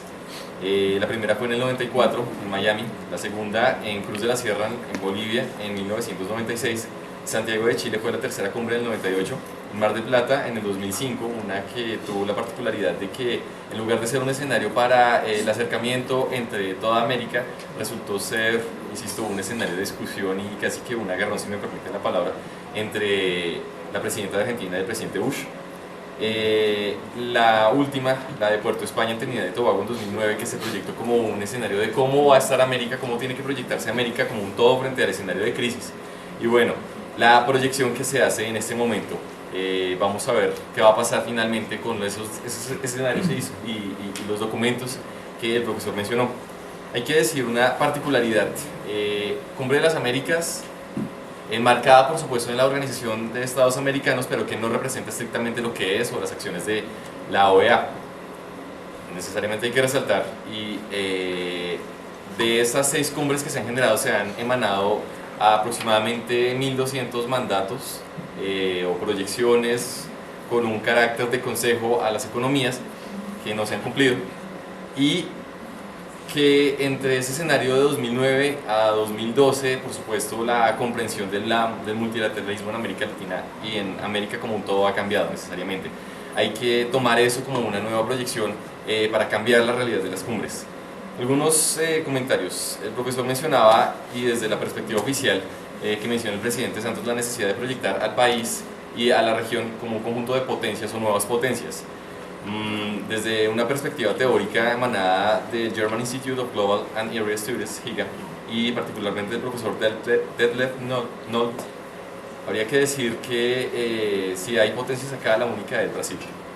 El profesor lo mencionaba justamente, quinta o sexta economía mundial, es el único país que está realmente consolidado frente al escenario de crisis y a partir del cual podría proyectarse la idea de América Latina. La canciller Angela Merkel mencionó el año pasado que la crisis que se está viviendo en este momento en el mundo entero es comparable respecto a Europa con la que sucedió inmediatamente después de la Segunda Guerra Mundial. Creería yo que si es así, tenemos de nuevo el escenario para proyectarnos, un escenario que perdimos al final de la Segunda Guerra Mundial, ejemplo paradigmático el que se menciona con frecuencia, de que para el final de la Segunda Guerra Mundial Japón y Colombia tenían el mismo Producto Interno Bruto, para los 70 Japón ya nos había superado enormemente. Se menciona la inexistencia de una amenaza como un conjunto, y la menciona el profesor, una amenaza esquemática o una estructura comprendida para toda América. Yo podía plantear desde una perspectiva más regional que pueden existir algunas, por ejemplo los maras, que en América Central están amenazando a los estados. Fuera de esa descripción que ya nos hacía el profesor, de cercana a la africanización de Centroamérica, está este problema de los maras que están afectando directamente al Estado y que efectivamente puede hablarse de estados fallidos en Centroamérica. El profesor también insistía en el punto de Argentina frente a las Malvinas y cómo el Ejecutivo argentino, así como hace 30 años, recurrió a Malvinas para saltarse de una crisis interna, que de alguna manera Thatcher hizo lo mismo. Bueno, ¿cómo puede ser entendido eso? Hay que decir que nosotros tenemos una serie de acuerdos que ya son casi que anacrónicos. El TIAR es uno de ellos. Recurrir al TIAR, aplicar al TIAR, de alguna manera. Si Argentina los ataca, si ellos responden, el príncipe William presente allí en las Malvinas, yo creo que de alguna manera tácita la Gran Bretaña sigue siendo una amenaza para la región. Se habla de que el discurso oficial plantea que se está abriendo un espacio en la Cumbre de las Américas para actores sociales. En respuesta a esto hay que decir que el CRIC, el Consejo Indígena Regional del Cauca, desde febrero está planeando la participación de los pueblos indígenas en un escenario de contracumbre. Ellos están planeando para abrir justamente la sexta cumbre de los líderes de los pueblos indígenas de las Américas, que van a hacer una discusión, que van a hacer una crítica a decir vamos a seguir haciendo lo mismo, el mismo proyecto, el mismo sistema de desarrollo que nos está afectando, por supuesto, como desde un discurso de los pueblos indígenas. Entonces habría que decir que atacando o criticando un poco ese discurso oficial, la Cumbre de las Américas y el gobierno colombiano no ha abierto efectivamente un escenario para la discusión de todos los actores que puedan intervenir en lo que se comprende como América Latina como la proyección de las relaciones internacionales. Y bueno, esa última comprensión que se hace, esa última mención desde la proyección de las relaciones internacionales, hay que decir que efectivamente ha cambiado la comprensión de las relaciones internacionales, se genera una ruptura que demuestra efectivamente que a lo largo de nuestra historia no hemos tenido una política exterior de Estados, son políticas de gobierno que se proyectan a partir de los intereses particulares de los presidentes.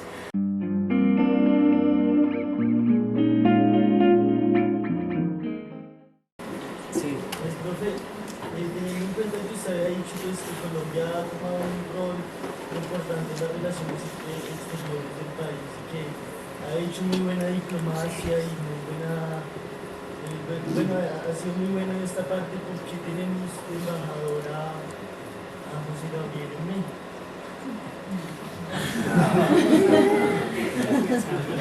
Bueno,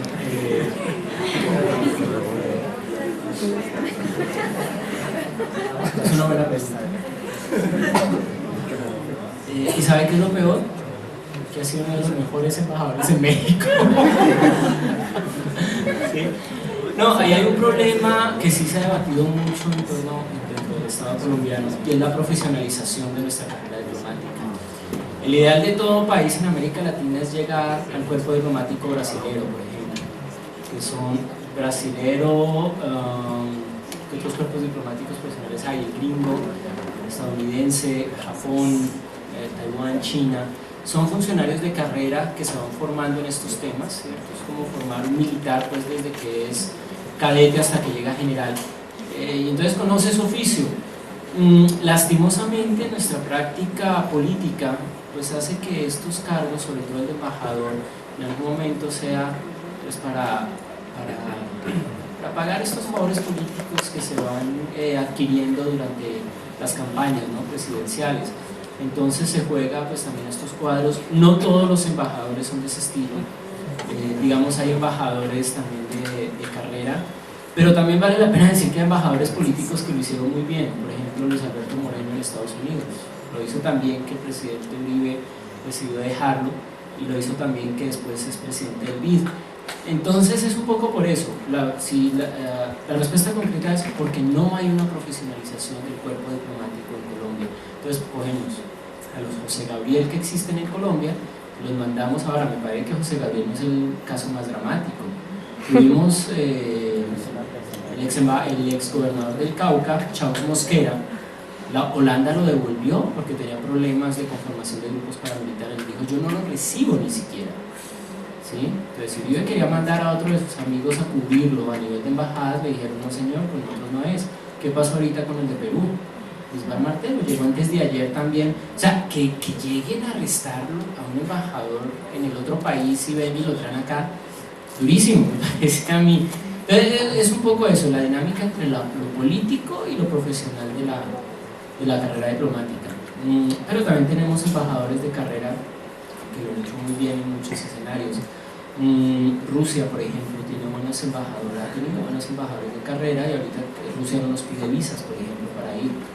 que ya es de los primeros países del otro lado del Atlántico que empieza a quitarnos las visas. Entonces también hay un cuerpo profesional, pero está la lucha entre la práctica, la práctica política y la profesionalización de ese cuerpo diplomático. Bueno, profesor Henry, felicitarlo, muy buena su presentación. Voy a hacer un comentario y cierro con la pregunta. El comentario es, yo particularmente soy muy pesimista de las cumbres. Creo que más allá de que se toman una foto y todos salen abrazados, Andrés hacía el balance, llevamos 6 cumbres y a las cumbres les pasa lo que le pasa a los consejos comunitarios de Uribe. Hay una agenda que no fue suficientemente concertada.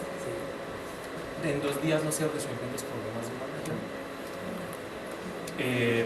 Se hace un acuerdo de mínimos y no se hace seguimiento. Así eran los consejos comunitarios de Uribe. Será más el impacto mediático que lo que realmente se le ayudaba a las poblaciones. El problema de las cumbres, además, es, digamos, yo estoy muy pesimista frente a esa frase de Santos: la región no está unida y se va a demorar mucho en estar unida la región. Hay 2 grandes fracturas que tiene la región. Una es el modelo de desarrollo. Los países que están sobre la cuenca del Pacífico, México, Chile, Colombia, Perú, le están apostando un modelo de desarrollo muy distinto al modelo de desarrollo de los países del Atlántico. Brasil, Argentina, Venezuela están apostando un modelo distinto desde su inserción internacional, desde su apuesta en LCs, su visión de un modelo abierto, agroexportador. Ahí hay una fractura que no la va a resolver. Y la segunda fractura es que tenemos una sopa de letras en nuestros procesos de integración. Surgió la CEDAL, tenemos una SUR, el AIP, lo que queda de la CAN, Mercosur, ya algunos desconocen a la OEA. Entonces, mi pregunta para hacer: ¿usted cree que la región va a salir fortalecida de esa sopa de letras, o que esta cumbre nos va a llevar a un nuevo enfrentamiento frente a lo que pase frente a los países de la región? Se me hace acordar un grupo reaccionario chileno de rock ochentero, una canción que se dice: Latinoamérica es un pueblo al sur de Estados Unidos. Decía, inventan bonitas siglas para que se sientan un poco más importantes, ¿sí? Es cierto, si empezamos la historia de estas integraciones desde la ALALC, ALAI, etcétera, mediados del siglo XX, no tenemos nada. No vemos absolutamente nada. Digamos, si nuestro modelo espejo es la Unión Europea, los europeos en menos de 50 años llegaron, la formaron, la fortalecieron, la llevaron al máximo y ya la están destruyendo, ¿sí? Nosotros ni siquiera hemos podido formarla y es un conato de integración la nuestra. En ese sentido, sí, yo por eso, digamos, le apostaba más a lo que puede Colombia aprovechar de tenerlos a todos aquí, ¿sí? Yo no creo que la cumbre saque grandes cosas. Yo no creo que ni siquiera el tema Cuba se resuelva. El tema de las drogas es simplemente empezar a posicionarlo para un debate mucho más grande a nivel internacional, pero pues que aparezca ya en una cumbre para que haya una mención de algo, si es que de verdad va a aparecer. Si aparece, es un logro político mínimo que empieza a tener ahí también Colombia, ¿no? Porque la posición de Santos ha sido: lo vamos a llevar, pero no lo vamos a llevar. Se va a hablar, pero no va a ser Colombia la que ponga el tema. Y si no es Colombia, entonces ¿quién lo va a poner? ¿Sí? Si no es Colombia, que es uno de los países más afectados en torno a eso, ¿quién va a poner el tema? ¿Sí? Entonces yo no creo que se saque mucho. Estamos totalmente de acuerdo, en 2 días no se logran solucionar los problemas del segundo continente más grande del sistema internacional, ¿no? Y con unas disparidades tan grandes como las que puede haber entre, no sé, Canadá y Guatemala. Es complicadísimo. Yo creo que el gran aprovechamiento, pensándolo desde la política exterior colombiana, es precisamente: aprovechemos el escenario de que todos están aquí, aprovechemos de que Colombia es el centro del proceso, ¿sí? Totalmente de acuerdo, ¿sí? No es que estemos fuertes, no es que estemos integrados, y no es que las Américas se vayan a proyectar, no son todas las Américas las que se van a proyectar. Claramente aquí se está armando, es un club en el que Colombia quiere estar metido, ¿sí? Porque nosotros también tenemos juegos imperiales, pues no crean que es que el imperialismo nos llega a nosotros. Pueden tener un nicaragüense quién es el malo del mundo, el malo somos nosotros, ¿sí? Entonces a mí me parece que es un poco eso. De pronto a mí concretamente no se saca mucho a nivel de la, pues más allá de la retórica de todas las declaraciones oficiales, ¿sí? Yo creo que el gran aprovechamiento va a estar en las reuniones bilaterales que pueda tener Colombia, ¿sí? Ahí sí va a haber un gran aprovechamiento para hablar de 1000 temas, entre esos por supuesto proceso de paz, FARC y posiciones y alianzas externas en torno a este proceso. Yo lo vería así. Bueno, profe, pues ya sabemos que históricamente Colombia ha tenido una gran dependencia con respecto a Estados Unidos, ¿sí? Pero entonces últimamente Colombia ha tenido un aumento en la cooperación internacional con varios países. Entonces de eso podríamos deducir que el interés de Estados Unidos es porque Colombia es un punto estratégico geopolíticamente. Entonces mi pregunta es, pues para que usted me haga un análisis, es Estados Unidos, sabiendo que Colombia ha dejado ya esa dependencia, básicamente, ¿qué va a hacer Estados Unidos? No, dejemos lo que salga con los demás y le afectamos en el bolsillo, o a aumentar el incentivo a la cooperación internacional. Ya. Yo siempre he utilizado un símil a América Latina en general, no solo Colombia, Colombia pues está emitido. Con Estados Unidos le pasó lo que a un matrimonio viejo, ¿sí? 40 años de matrimonio, ya pues el esposo ni voltea a mirar a la esposa, es la señora que vive con él, y de repente llega un vecino que acaba de enviudar, rico, bien parado, etcétera, y empieza a parar bolas a la señora. Entonces ya el marido dice, ¿qué está pasando aquí? ¿Cierto? Estados Unidos siempre nos asumió como un terreno de influencia geopolítica propia. ¿Sí? Después de la guerra de México y de algunas intervenciones específicas como Panamá, por ejemplo, el modelo de inserción internacional y de influencia que busca Estados Unidos es Asia. ¿Sí? Incursiones a Japón, modernización de Japón, apoyo de los partidos nacionalistas chinos, ¿cierto? Posteriormente pues Vietnam, etcétera, todo el escenario del siglo XX que ya se conoce en la relación de Estados Unidos-Asia. Y nosotros éramos simplemente los tipos buenos que teníamos un buen vecino, como dijo el presidente Kennedy, pero no más. Cuando empiezan a aparecer las oportunidades de inversión de otras regiones en el continente, es donde Estados Unidos se da cuenta que es muy alto el costo de haber marginado a América Latina del proyecto americano como tal. Un proyecto americano que pues de todas formas era muy legítimo en los procesos de independencia, ¿sí? El asunto pues es que dentro de la idolatría que tuvieron todos nuestros próceres hacia Inglaterra, pues no tuvimos en cuenta tampoco a Estados Unidos. Pues si usted idolatra a Inglaterra en 1810, pues usted no puede estar con Estados Unidos o viceversa, ¿cierto? Entonces eso nos costó también a nosotros. Bolívar tiene una frase espectacular de 1820-21.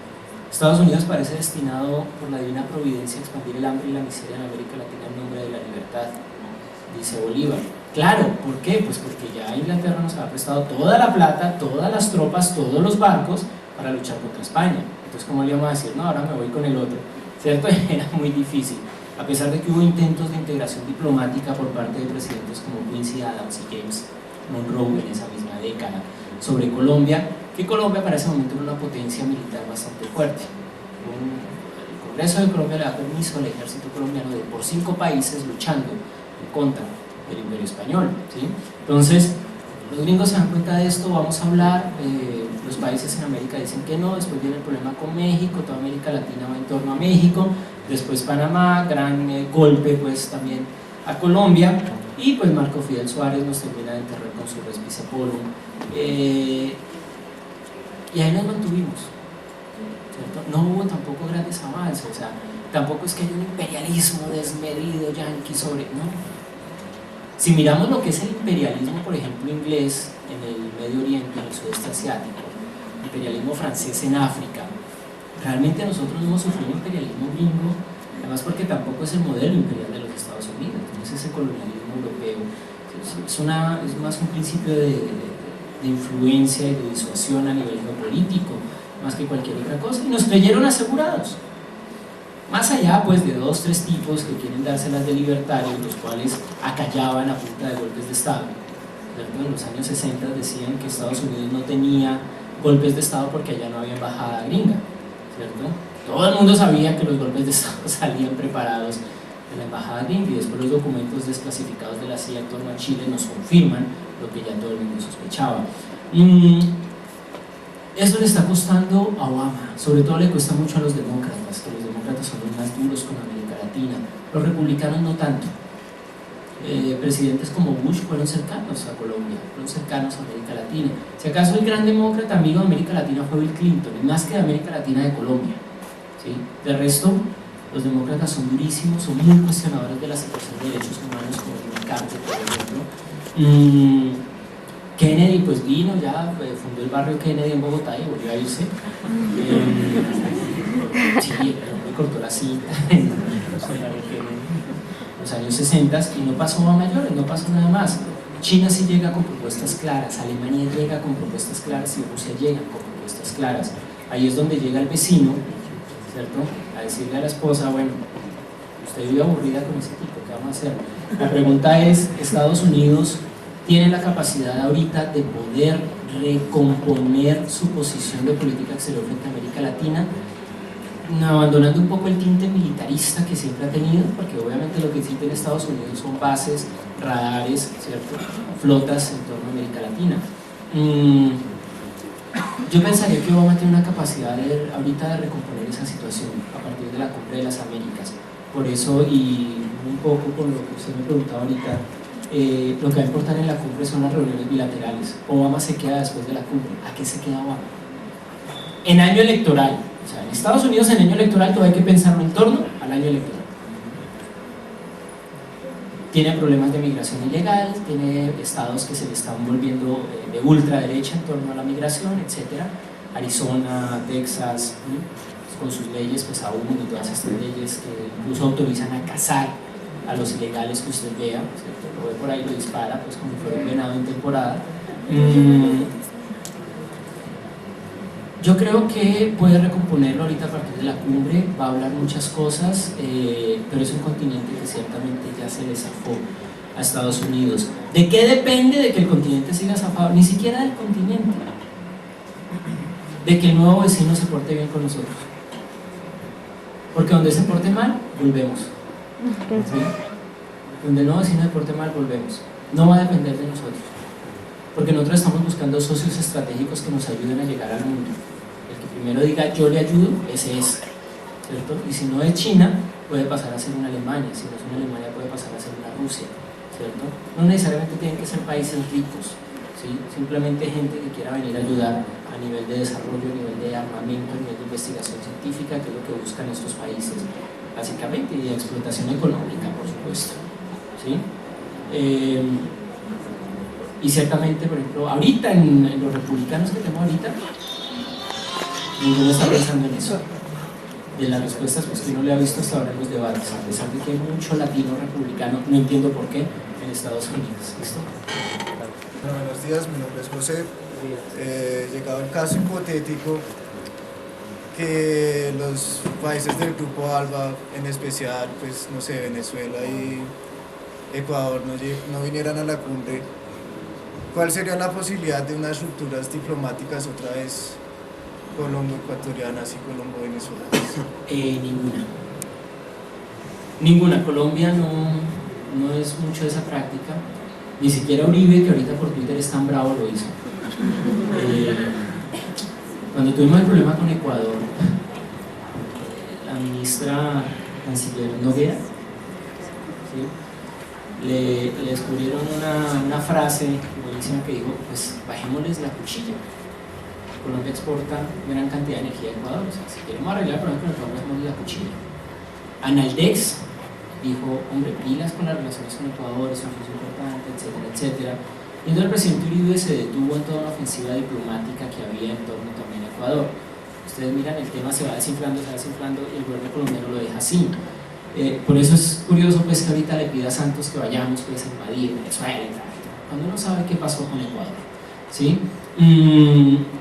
Colombia no tiene esa práctica recurrente a nivel de la diplomacia. Colombia es más bien un país considerador en torno a sus vecinos, como sí, que embarrada, discúlpeme, y mantenemos la embajada. ¿Que Ecuador pida la embajada?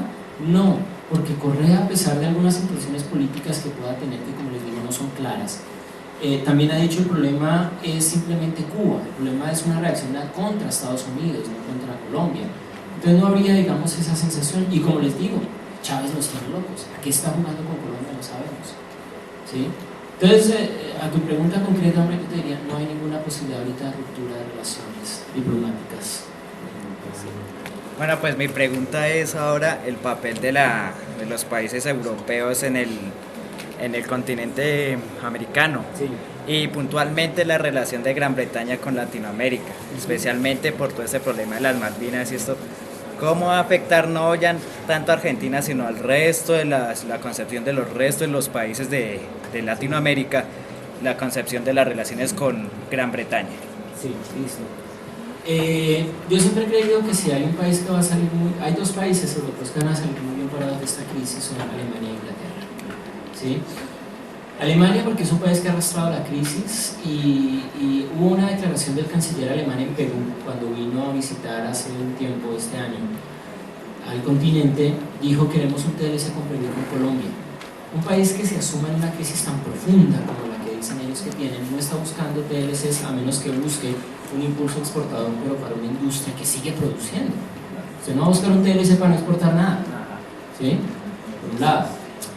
Por otro lado, Alemania tiene gran producción de flotas mercantes en Taiwán y en Japón. A ellos les compran los barcos y lo han seguido produciendo. Tiene inversiones en China, de todas formas. ¿Sí? Entonces Alemania se sigue moviendo en el escenario económico. La que dice que le va a prestar plata a Grecia es Alemania, la que le dice a Francia qué hacer en la crisis es Alemania. O sea, Alemania ha vuelto, ¿cierto?, en un pequeño cuarto Reich a organizar pues a Europa acuerdos de explotación medicinal en el Amazonas que ya tiene Alemania con Brasil, que está buscando con Colombia también, y todo eso pues también implica patentes de autoría, ¿cierto? Patentes intelectuales. Imagínense que, a ver, un ejemplo de este diente de león que crece en los andenes rotos.